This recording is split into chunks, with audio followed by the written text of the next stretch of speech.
from around the globe in sold-out arenas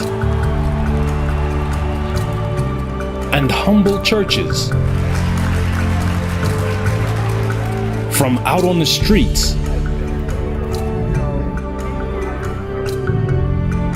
to your screen. And now, the time and what must be done.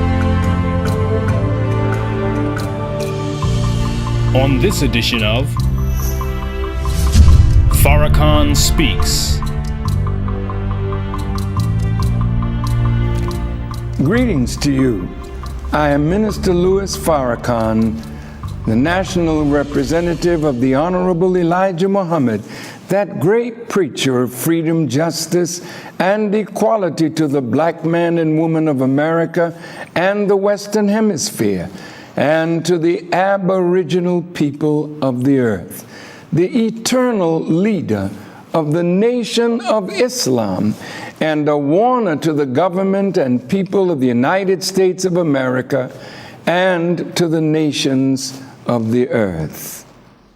I'm grateful to Almighty God Allah for this opportunity to be with you once again on this broadcast.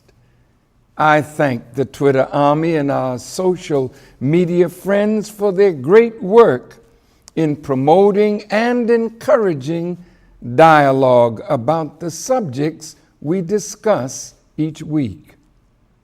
I thank the ministers, laborers, and followers who continue to engage the public in a beautiful manner. And although I promised in my last broadcast to talk about who made the promise to the children of Israel of a promised land, and where is that land that the children of Israel were promised, what America and the world is agonizing over at this moment has caused me to change my subject matter. Although, inshallah, I will try to answer the questions that I raised before the end of this broadcast. So our subject today on the 34th edition of The Time and What Must Be Done is America's errant foreign policy. What is the definition of errant? It means deviation from the regular or proper course, erring, straying. Erring means going astray, being in error or wrong. In previous broadcasts of The Time and What Must Be Done, in particular, Part 13 and 14, we shared and recounted America's misadventures and interventions in the affairs of other nations, seeking to murder or overthrow the leaders of those countries and replace them with leaders who were willing to do America's bidding. The United States Secretary of State, John Kerry, on this past Monday, August the 26th, held a press briefing in which he announced the Obama administration's conclusion and determination that the Syrian government used chemical weapons on innocent people. Based on America's history of false flag operations, great doubt exists as to the truth of whether the Syrian government is in fact responsible for the use of chemical weapons, or is America responsible through the use of her proxies? What would Syria have to gain by using chemical weapons to cause America to intervene militarily in her country as she is experiencing this terrible civil war? I think it is America and Europe that are tired of the Civil War going on so long without definitive results in the favor of the West and Israel. So it is today as it was with America's client state, Iraq, and Saddam Hussein in his war against Ayatollah or Imam Khomeini and Iran. America did not want Iran to be the victor in that war. America said a victory for Iran was totally unacceptable. So America turned a blind eye to Saddam Hussein's use of chemical weapons that America supplied him, not only killing soldiers, but innocent people for the benefit of others. America never raised a cry then about the use of these heinous weapons, because a victory for Iraq would be in the West's favor by destroying Iran, and a victory for Bashar al-Assad against all that America is doing against him would not be in America's favor or in the favor of Israel. So military intervention by America and a coalition of the willing to accomplish your objectives would be in your favor. And now that England has backed out and some of the coalition are not so willing, is it ego that's driving you to go it alone? Is it that you will be embarrassed if Assad stays in power? I wonder. An article from Russian TV news entitled "Selective Obscenity, U.S. Checkered Record on Chemical Weapons" reports on the history of America's record on the use of chemical weapons. In part, it reads, from 1962 to 1971, the U.S. military sprayed an estimated 20 million gallons of defoliants and herbicides over Vietnam, Laos, and Cambodia in a bid to deprive the Viet Cong of food and the natural cover of the jungles. The Vietnamese government estimates that 400,000 people were killed or maimed, and 500,000 children born with birth defects as a result of the so-called rainbow herbicides. A similar legacy was left by the deployment of white phosphorus and depleted uranium following the U.S. invasion of Iraq in 2003. In August the 25th, a 2013 Global Research article by David Swanson, Mr. Swanson interestingly entitles his writing "Lying About Syria and the Lying Liars Who Lie About Lying." Listen to what he had to say. U.S. prepares for possible retaliatory strike against Syria in a Los Angeles Times headline. In the article by Mr. Swanson, it reads, quote, "Threatening to attack Syria and moving ships into position to do it are significant, illegal, and immoral actions." So states the writer of the article. The president can claim not to have decided to push the button, but he can't pretend that all the preparations to do so just happen like the weather. According to the UN Charter, it reads, quote, "All members shall refrain in their international relations from the threat or use of force against the territorial integrity or political independence of any state or in any other manner inconsistent with the purposes of the United Nations.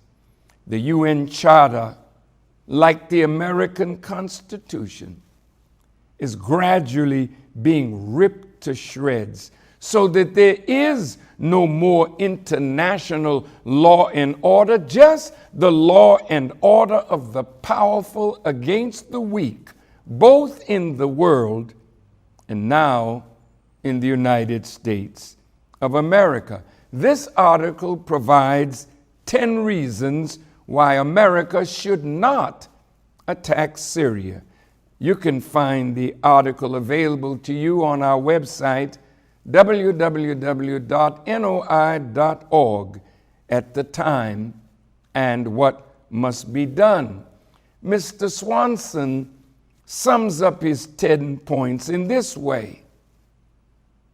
He writes, but guess what? The evidence suggests strongly that the latest chemical weapons claims are as phony as all the previous ones. Global Research News reported in an article June 15, 2013, about a deleted British Daily Mail online article titled U.S.-Backed Plan for Chemical Weapon Attack in Syria to be blamed on Assad. What did the British Daily Mail online article of January 29 say? Leaked emails, according to the Daily Mail, have allegedly proved that the White House gave the green light to chemical weapons attack in Syria that could be blamed on the Assad regime and in turn spur international military action in the devastated country.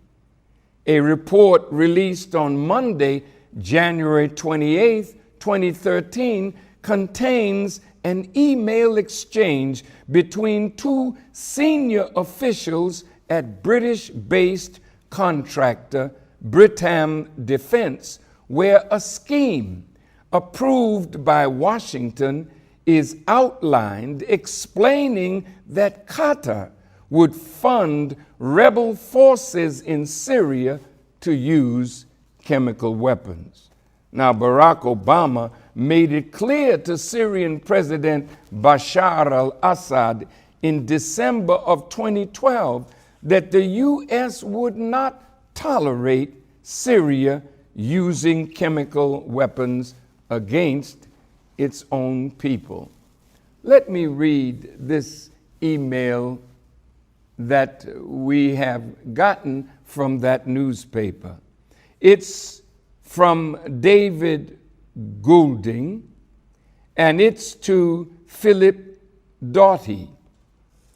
It reads, Phil, we've got a new offer. It's about Syria again. Qataris propose an attractive deal and swear that the idea is approved by Washington.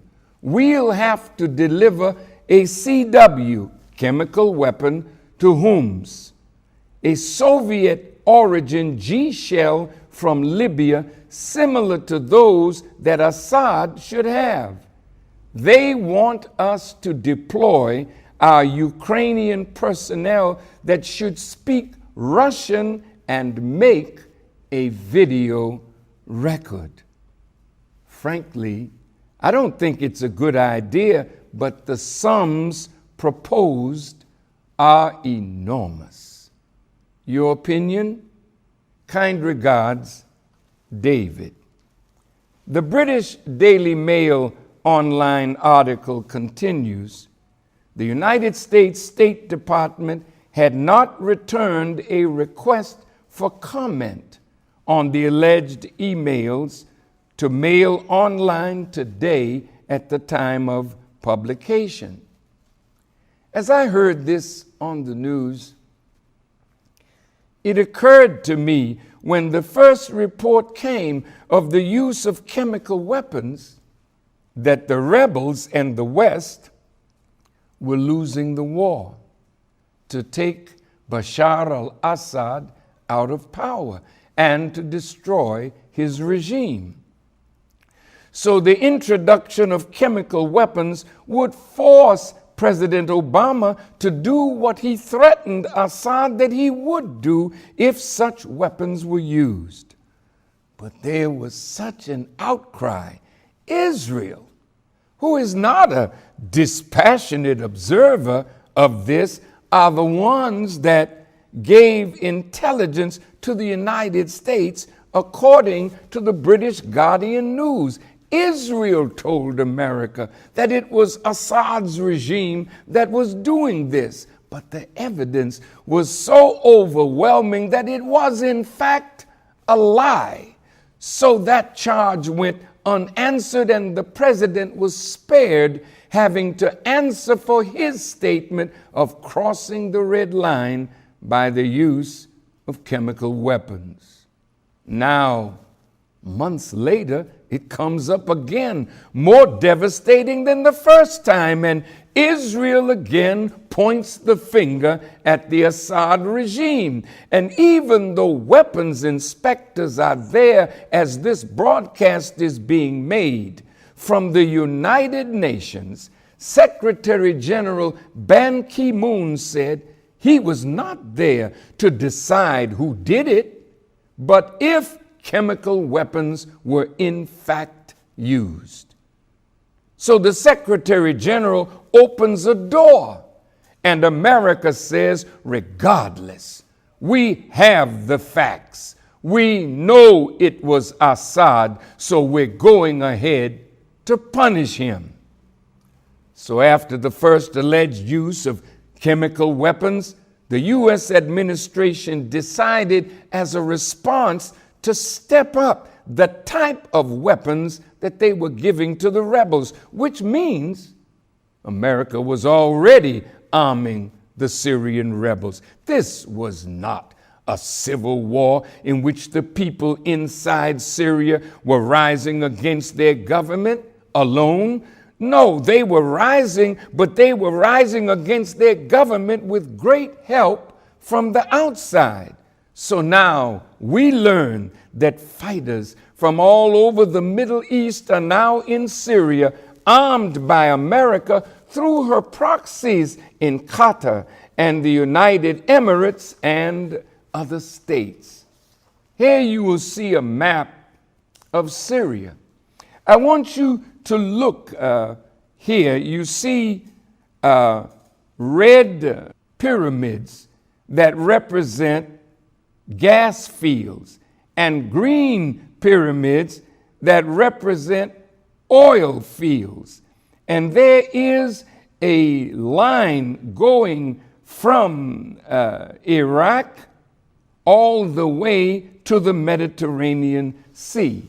Now, according to an article from Reader's Supported News by Mr. Carl Gibson on June 18, 2013, we gleaned from his article that the Kirkuk-Banias pipeline, also known as Iraq-Turkey crude oil pipeline, was first brought online in 1952. It runs 600 miles from Kirkuk in northern Iraq to the Syrian town of Banias on the Mediterranean Sea between Turkey and Lebanon. It was Iraq's largest crude oil export line until U.S. forces inadvertently destroyed it in 2003. Since then, they have tried to repair it, but it has not been able to operate at full capacity. Until America controls that area and opens up that pipeline, the major oil companies are not able to get full value out of all the blood and the money they spent to invade Iraq. Syria has at least 2.5 billion barrels of oil in its fields, making it the next largest Middle Eastern oil producer after Iraq. And new gas fields have recently been found, making it all the more desirable to the Western powers. So it is more than Assad being a cruel leader and a dictator that caused America to want him out. In my broadcast on The Lie and the Liar, parts 25 and 26 of The Time and What Must Be Done, these lies and half-truths spread by the Zionist-controlled media are purposely spread to infect the minds of the people and the peoples of the world, that we should think along the lines of the mischief makers and the bloodshedders in furtherance of their wicked objectives. The government of America and its leadership is taking America and the world on a very dangerous course, and I would not be a good student of my teacher, the Honorable Elijah Muhammad, as a warner from Allah God, and not raise my voice in harmony with his to warn President Obama and this administration, as well as the Congress of the United States, of the danger of the course that America is embarking on. As we pointed out in a former broadcast, according to General Wesley Clark, he said that 10 years before 9/11, Paul Wolfowitz, the neoconservative architect of Bush's war on Iraq, told General Clark of their plans to clean out the Middle East and take over those Muslim regimes. Just days after 9/11, General Wesley Clark said he was shown a Pentagon memo that describes how the neoconservatives in and out of government planned to take out 7 countries in 5 years, starting with Iraq, and then Syria, Lebanon, Libya, Somalia, Sudan, and lastly, Iran. 5 years and 7 countries. This was being planned to ensure that the control of the riches of that area would always be available to America and her allies. It has been revealed by journalist and historian F. William Engdahl that the ultimate goal of the United States is to take the resources of Africa and the Middle East under military control in order to block economic growth in China and Russia, thus taking the whole of Eurasia under control. Blocking another country's ability for economic growth is an act of war. They want the vast wealth, and they want to militarize the oil sources in such places as Libya and the so-called Republic of South Sudan that are directly strategic to China's future economic growth, says Professor Engdahl. This is all about controlling Eurasia, something Zbigniew Brzezinski talked about back in 1997 in his famous book, The Grand Chessboard, American Primacy and its geostrategic imperatives. The results are already there.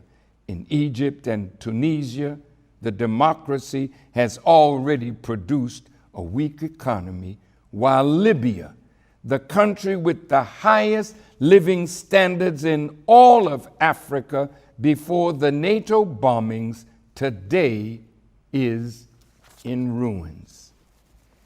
He goes on in his article, the AFRICOM, the Pentagon's Africa Command, is coordinating the scene. Mr. Engdahl says, mentioning that, interestingly enough, AFRICOM was created just after 2006, China's Africa diplomacy, when 40 heads of African nations were invited to Beijing and enormous deals were signed on oil exploration, building hospitals and infrastructure. Anything the IMF did not do in Africa over the last 30 years. For the gods of money, of Wall Street, the only chance of survival and keeping the dollar now is finding new areas of loot. The Arab Spring is directed at grabbing and privatizing the vast wealth of the Arab world. Engdahl warns that the United States is building more and more bases around the world, like 17 new, mostly Air Force bases in Afghanistan, to be ready for the new war with China and probably Russia. The so-called Arab Spring didn't start in the Muslim world, but from plans in the United States of America to take over the Middle East and its natural resources for the Western world. But this Arab Spring is not going the way they originally intended, and it's creating more hatred of America and her foreign policies. America, even though you plan well, there's another planner over and above your plans that is the best of planners, and your plans under his plan is causing you to fulfill the scripture that says you will lay a trap and get caught in it, and you will dig a ditch for others, but you will fall in it yourself. This shows that America doesn't really care about democracy. If that democracy brings into power people that she does not want, that will not be amenable to her foreign policy objectives and her national interest. As a result of such planning based on warmongering, the CIA, the NSA, and the government of the United States of America would engage covertly in creating and exploiting differences that naturally exist in all nations, and put money behind these differences that would one day explode into possible civil war, fratricidal conflict, death and destruction, based on the lies of the mischief making of this mischief maker and universal bloodshedder. Every time there has been a so-called democratic election in the Muslim world that brought so-called Islamists into political power, America worked to destroy that democratically elected government, which shows America's not interested in a democratically elected government that produces a government that she's not in control of and cannot have free access to the natural resources of that nation. For instance, Hugo Chavez is not a Muslim. He was socialist in orientation, a man coming from the masses of the people of Venezuela. His ideas were not in harmony with America's foreign policy objectives for Venezuela, as well as Central and South America. His influence with the oil money that he had as the 8th largest exporter of oil in the world, with the largest oil reserves on the planet, would give him the power to influence the political and social dynamic and direction of Central and South America. So in the eyes of America, he had to be overthrown, although he was democratically elected. Under George W. Bush, after Hugo Chavez had won a democratic election, forces were set in motion among those who felt threatened by his economic policies, and he was overthrown. Condoleezza Rice, our then Secretary of State, applauded his overthrow, but within days he was put back into power by the rising of the mass poor of Venezuela. America's foreign policy objectives were the same in Algeria, Tunisia, in Iraq, in Afghanistan, in Pakistan. Everywhere America felt they needed regime change, they already hand-picked persons that they felt would be amenable to America's foreign policies and objectives surrounding their natural resources. In Algeria, in 1992, Islamist forces rose to power through a democratic election, and the military rose up and overturned that election, and America's hand was involved. In Libya, Muammar Gaddafi, no matter what the world thought of him, was moving his country and Africa forward. Libya had, as a nation, no debt. How could this leader, with a philosophy that was not liked by the Western powers, guide a nation to be absolutely debt-free, yet building the economy of that nation, and at the same time helping Africa to come up out of the ashes of colonialism and neocolonialism? Gaddafi was overthrown.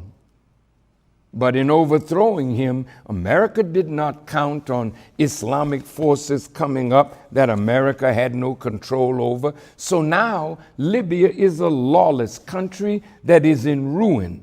And this has brought blowback to America that America did not expect. So America lost an ambassador. America lost Americans in the bombing of the embassy in Benghazi. This should have been taken as a sign to you, America.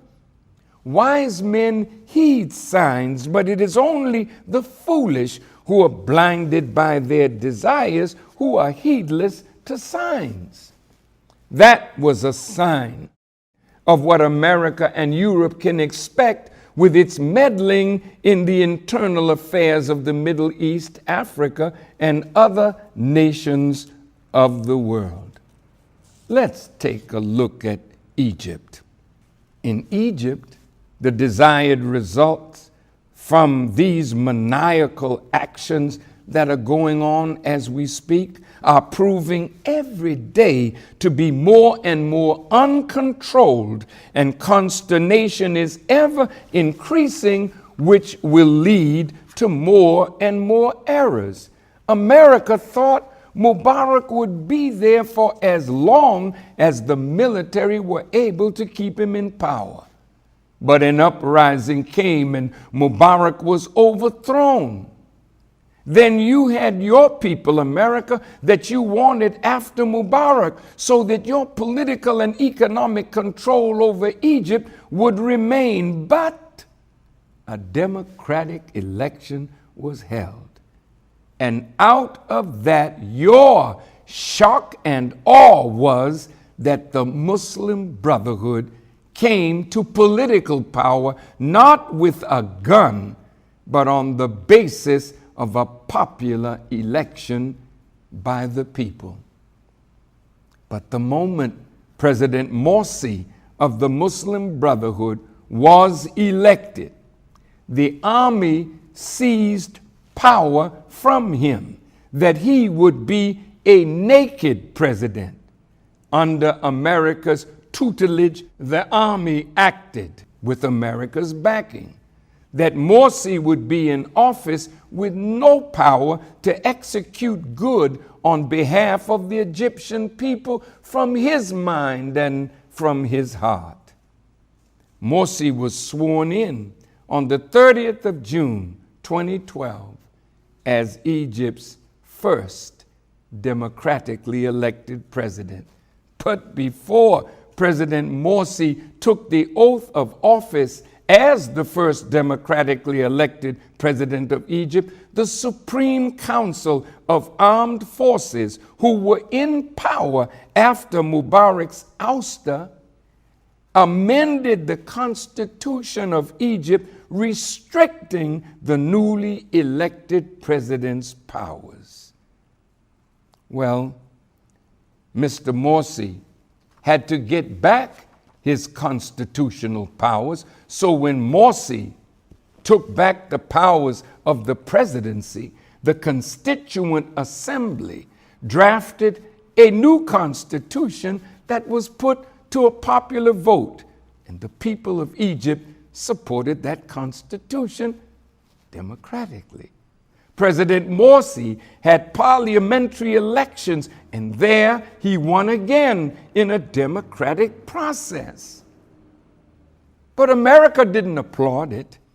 America, being upset with the direction and fearing what that direction might lead to, engaged forces in Egypt that tapped into the dissatisfaction that naturally exists in every nation to create more dissatisfaction, putting tens of thousands of people in the streets against President Morsi. So again, the army was encouraged to perform a coup.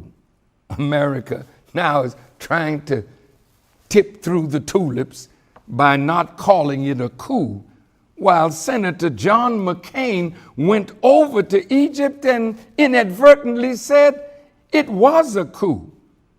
Well, if it was a coup, then you're going to have to skip around your law that says you should not give aid to those who are involved in a coup. So look at how you stretch the English language to not call it a coup, even though that's exactly what it was. And it was a coup of America's and the Western world's and Israel's making. So now it's a very confused scene in Egypt. Members of the Muslim Brotherhood are not lying down because they were robbed of their democratically attained position of power with America's help and with Europe's help. And they know it. So the hatred of America is building in Egypt, and they see the hand of Israel over all of it. In Turkey, when Necmettin Erbakan became prime minister, being an Islamist, he was moving Turkey more toward the Islamic world than toward NATO and Europe. He was democratically elected by the people of Turkey, but militarily overthrown. Recep Tayyip Erdogan, the current prime minister of Turkey, was a member of Erbakan's party and one of his supporters. So Egypt now, and its condition, is threatening to embroil the whole Arab and Muslim world. And the ousted former President Mubarak has been freed at a time when there is so much confusion in Egypt. Mohammed al-Baradei, who served as director of the International Atomic Energy Agency, a good man, but your man. But he was not your man to the degree that he would remain as vice president and see the people who were democratically elected being slaughtered by the military with American weapons. So he resigned, and the confusion continues to mount. In the meantime, you want Bashar al-Assad out. What did he do to you? Nothing. What did he do? He was a friend of Russia, but not necessarily yours. He would work with you, America, if you respected the sovereignty of his country. So you wanted Assad gone. Evidently, he's been a thorn in your side. Israel bombed him twice recently, and Israel bombed Iraq first, and their nuclear facility, because Israel does not want any Arab nation to have nuclear power.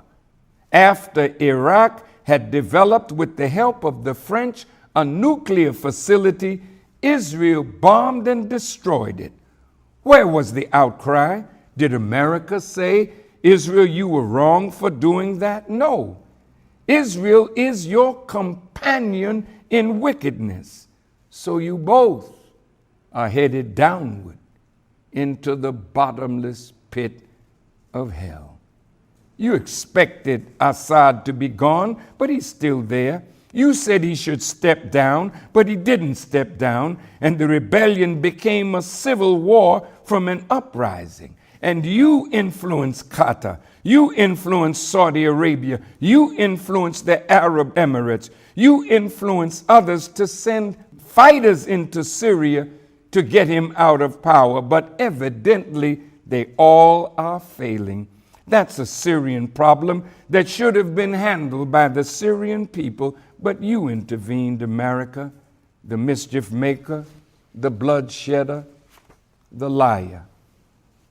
So now, America, you back your proxies with weapons that you sold to the Middle Eastern countries. Well, I ask, is it in Syria's interest to push America into war with Syria? I don't think so. So may I respectfully say, Mr. President, your advisors don't seem to be your friends. Who advised you to say that the NSA was not spying on the common American citizen, and in less than a month it has been revealed that they were in fact doing the very thing that you said to the American people that they were not doing?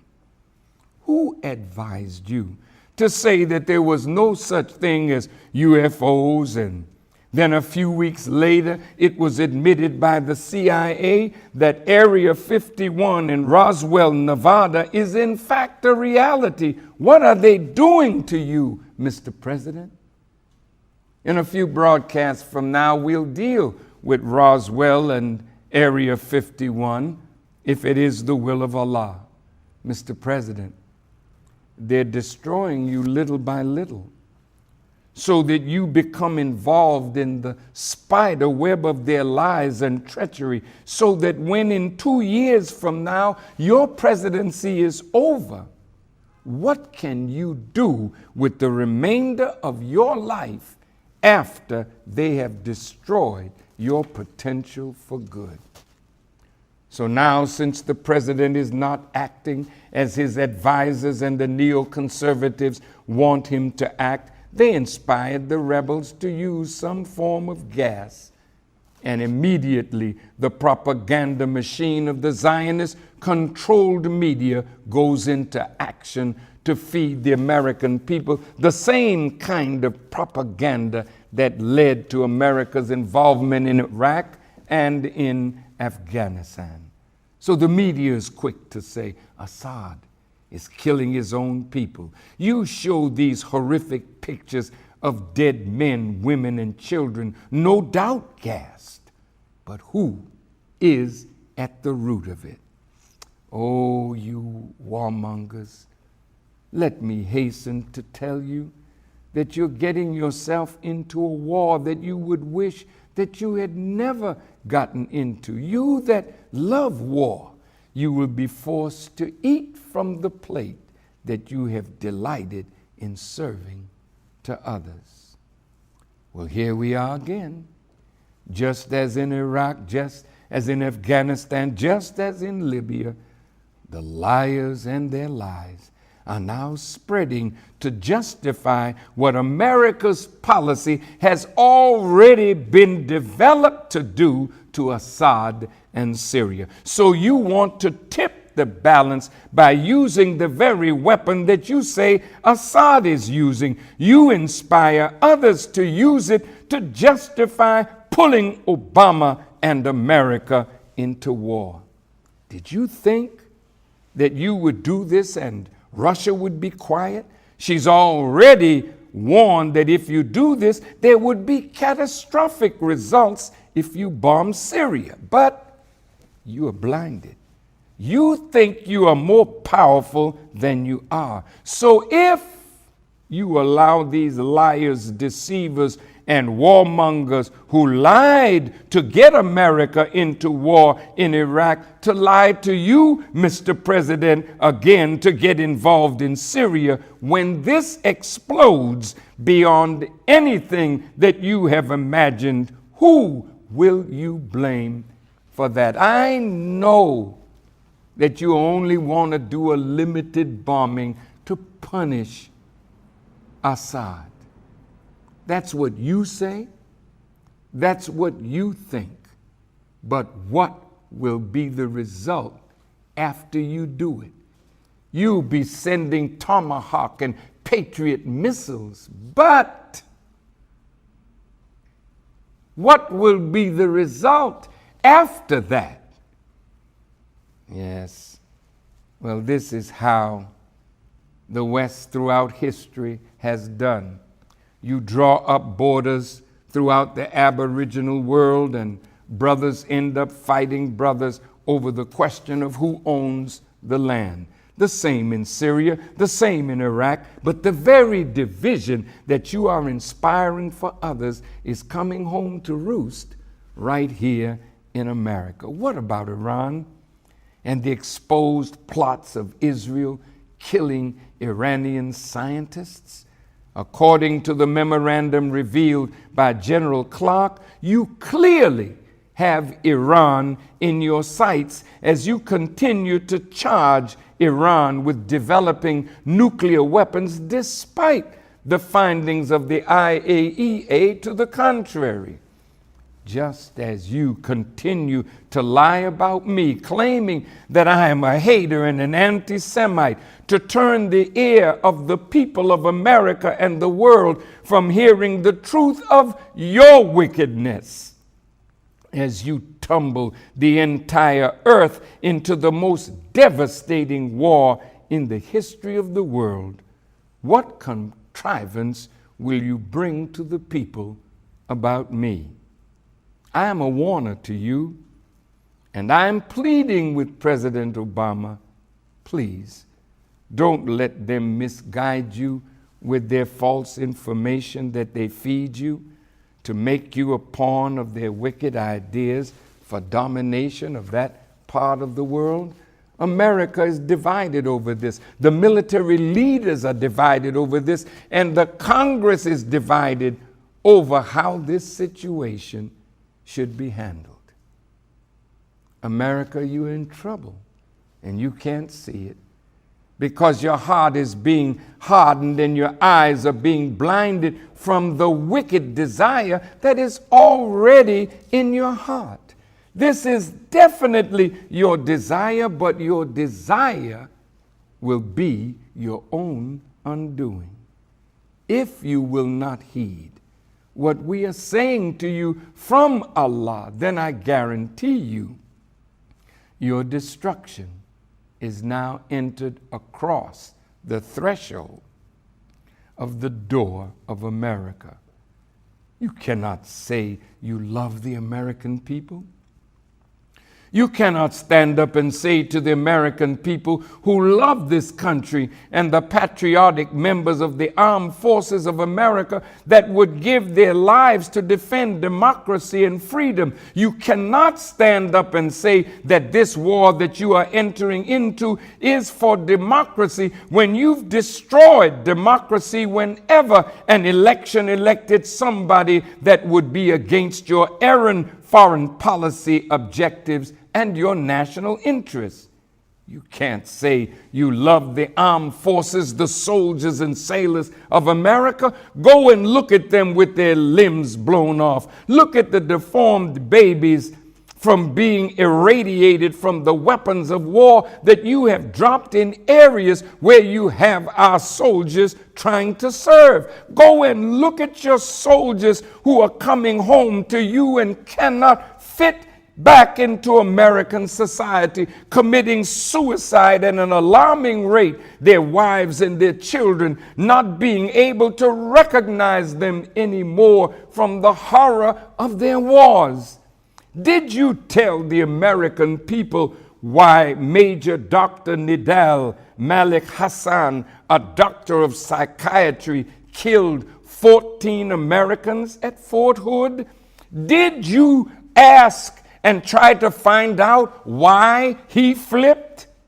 He now wants to die, but what was he listening to from our returning soldiers? Was he listening to how they raped Muslim women and killed women and children? Pictures which our government has but refuses to release to the American people so that they may see what war does to the minds of soldiers who are trained to kill. Was Major Dr. Nidal Hassan trying to give them some kind of rationale that would give them mental stability and balance, and couldn't take hearing any more of their confessions of what they did, and decided to kill those who were being sent to kill Muslims? Oh, the scriptures have already recorded that in the hearts of the leaders is a disease, and Allah increased the disease because they lie, and he leaves them alone in their inordinacy, blindly wandering on. In the Holy Quran, chapter 6, the 110th verse, and we turn their hearts and their sights, even as they did not believe in it the first time, and we leave them in their inordinacy, blindly wandering on. In the 7th chapter, the 186th verse, whomsoever Allah leaves in error, there's no guide for him, and he leaves them alone in their inordinacy, blindly wandering on. I live in this country. This is my country. And as the Honorable Elijah Muhammad said to his followers, wherever he, meaning myself, tells you to go, go. And wherever he tells you to stay from, stay from. That's not just advice for his followers. That's advice for you, Mr. President. I'm asking you to stay away from that war that you are treading heavily into. But I believe you're already determined to do it. So the consequences of your rejection is blindness, and you are wandering on, failing to come under the orders of Allah's divine guidance and instruction. Let's look in the Bible for a moment. In the 3rd chapter of Joel, the 2nd verse, it reads, I will also gather all nations and will bring them down into the valley of Jehoshaphat, and will plead with them there for my people and for my heritage Israel, whom they have scattered among the nations and parted my land. Then in the 9th verse of that same chapter, Joel says, proclaim ye this among the Gentiles. Prepare war. Wake up the mighty men. Let all the men of war draw near. Let them come up. Beat your plowshares into swords and your pruning hooks into spears. And let the weak say, I am strong. Well, America, you're out ahead of everybody, planning wars and manufacturing new and more deadly weapons, while the people of America continue to increase in suffering from unemployment, from poverty and want, and from a falling dollar, while at the same time you're increasing military spending. Look at your projected future, America. Look at this chart that shows that 57% of the proposed discretionary spending for your budget of 2014 is for the military, while only 6% is earmarked for education and only 1% is earmarked for food and agriculture. Is that why here in Chicago and all over the country, schools are closing and only the military or jail is the hope for our youth? A warning to our world of Islam. I know my time has come to an end, but I am extending the time a few more minutes that I might finish this timely subject. A warning to our world of Islam. My dear brothers and sisters of the Islamic world, what you are doing under the guidance of America and Europe will cause the whole Middle East to be destroyed and possibly lead to the bombing of our holy city of Mecca. Whether you know it or not, the rightful place for the righteous will be bathed in blood as a purifying agent for the Mahdi and the Messiah to bring the real people of God back to their proper and rightful place in Mecca, in Medina, and the whole Muslim world. Last week, when I talked about how certain countries in the Muslim world were being used and how the Middle East is going to go up in flames, but if that happens, the whole Islamic world will come against America. Let me say that whole area of Palestine and Egypt and Syria, the parts that the Jewish people call Greater Israel or Eretz Israel, that does not belong to you. Unfortunately, you will die there. But your blood and the Palestinian blood and Arab blood and the blood of others will purify that area for the real owners of the kingdom of God.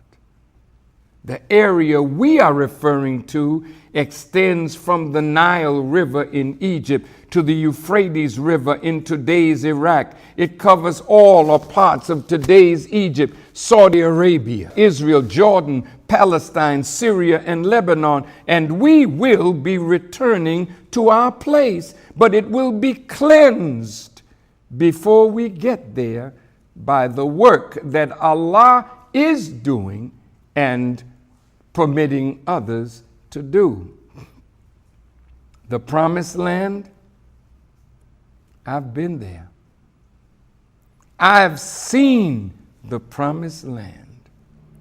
And by Allah's grace, I will get there with you. Why did Prophet Muhammad say 3 generations after him would no longer be of him? What did Allah show him? Why did Prophet Muhammad say that he heard the footsteps of Bilal going into paradise before his own? What did Allah show him? Are you really deserving to be masters over the sacred house? Did you think that if you rebelled against Allah, that you were going to stay there forever? Allah promises that He will remove all disbelievers and hypocrites from the sacred lands, so that the real Messiah and the real Mahdi and the real people of God will return to the root of civilization for a brand new beginning for humanity and a brand new beginning of a new world of Islam. And this is why you are kissing a black stone, because it is not you whom you are kissing.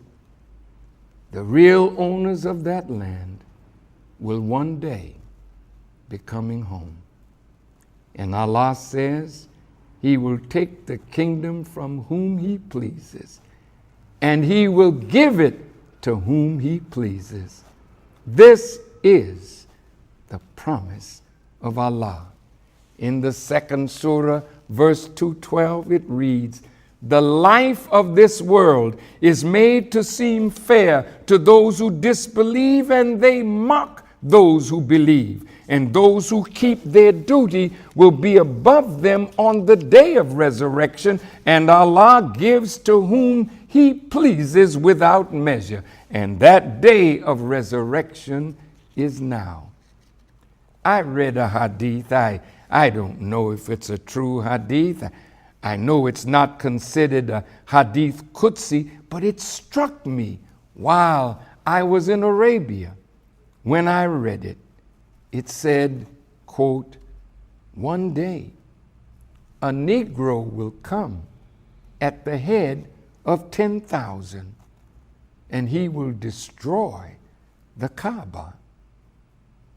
I asked myself, why would anyone destroy this most ancient of houses of worship for the one true God?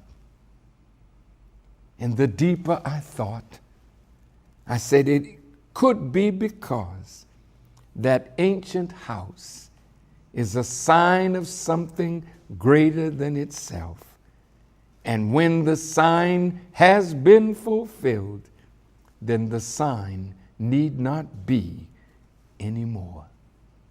I read another hadith of the Prophet Muhammad, and it said to his followers, even if the person coming, his skin is like soot and his hair like dried raisins, if he comes with the wisdom of God, verifying what is with you, then you should follow him.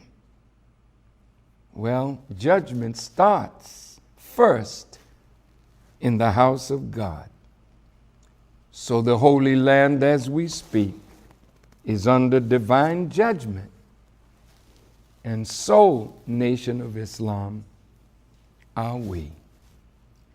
The Honorable Elijah Muhammad wrote of the Nation of Islam in 1957. He said, quote, "At the present time, the Nation of Islam is honeycombed with these rotten characters, disbelievers and hypocrites, people who say that they believe, but they are only there to destroy the Nation of Islam as it was in 57. It is in 2013. But the Honorable Elijah Muhammad said then to his followers, be patient, for Allah promised that He will weed out His own kingdom in His own good time. So the Nation of Islam in the West, the weeding has now begun. In the 5th surah, the 67th verse, O messenger, deliver that which has been revealed to thee from thy Lord, and if thou do it not, thou hast not delivered his message, and Allah will protect you from men. Surely Allah guides not the disbelieving people.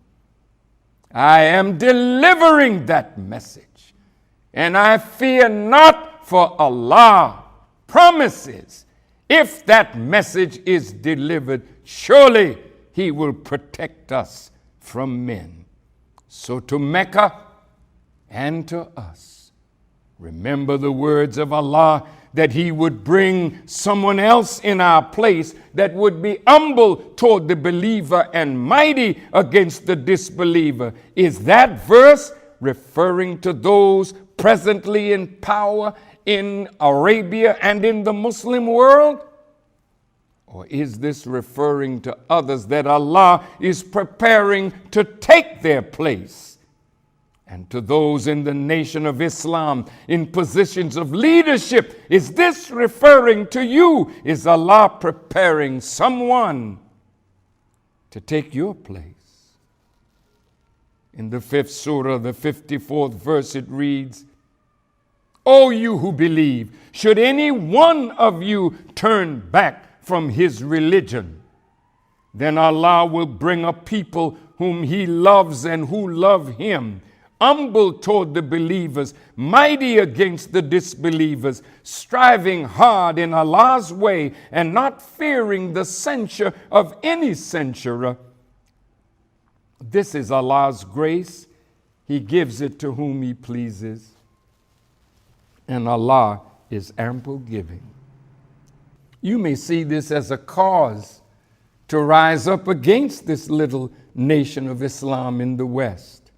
Some of you even say that we are not real Muslims. Allah knows best who the real Muslims are, and He will judge between us. So wait, for we too are waiting. Soon we all shall see. Last week as we ended, I asked who made the promise and where is the land? That land starts right here in America, but it ends right there in the Holy Land. Eretz Israel is not for you, present Israelis. It is for us, the true children of Israel. So Allah is going to use your blood to purify that area of the world for the Messiah to come back and bring back with Him the people of God's choice. For the Holy Land, Mecca in particular, will be the headquarters of the Mahdi and the Messiah. In our lessons, the best part is in Arabia at the holy city of Mecca, and the best part is for the best nation. In the Holy Quran, the 3rd chapter, the 110th verse, it reads, You are the best nation raised up for men. You enjoin good and forbid evil, and you believe in Allah. And if the people of the book had believed, it would have been better for them. Some of them are believers, but most of them are transgressors. Well, the best nation belongs on the best part of the planet Earth. Are you having gay parades in the Holy Land? Liars and thieves? Does apartheid exist in the Holy Land? And you dare to think you are the real people of God? So, my dear President Obama, I warn you in the name of Allah, listening to liars and thieves and murderers, if you go along with them, you will be stained with the blood of all those that are dying from a lying mischief maker and bloodshedder. As a young man, They don't want you to have any influence, so they're gradually destroying you. Those that put you in office don't want you ever to be helpful to your people and others after your 4 years in your second term is up. So because of the consequences of your involvement, while at the same time America is being ravaged with fire and water, heat and hail and sleet and snow and rain and hurricanes and tornadoes and soon great earthquakes and other disasters of all kinds, I pray that Almighty God Allah, in the name of His Messiah, that you will listen and heed these warnings. So I thank you from the depth of my heart for listening. This was a hard lecture for me to give, but Allah laid it on my heart, and I give it to you to do with it and me as you please. So thank you for listening, and may Allah bless us all with the light of understanding as I greet you in peace, as I hope for Allah's peace, as I greet you with the greeting words of peace. Assalamu alaikum. Please log on again next week and every week this year for the time and what must be done. Tell your friends, tell your family. Log on to noi.org every Saturday, 6 p.m. Central Time for truth, guidance, and unequaled love from the national representative of the Most Honorable Elijah Muhammad and the Nation of Islam, the Honorable Minister Louis Farrakhan. Pass on the word every Saturday at 6 p.m. Central Time at noi.org. The time and what must be done. Remember, to have Minister Farrakhan answer your questions, tweet them to @LouisFarrakhan, #AskFarrakhan. And to add this message to your library or as a gift for someone you love, go to store.finalcall.com.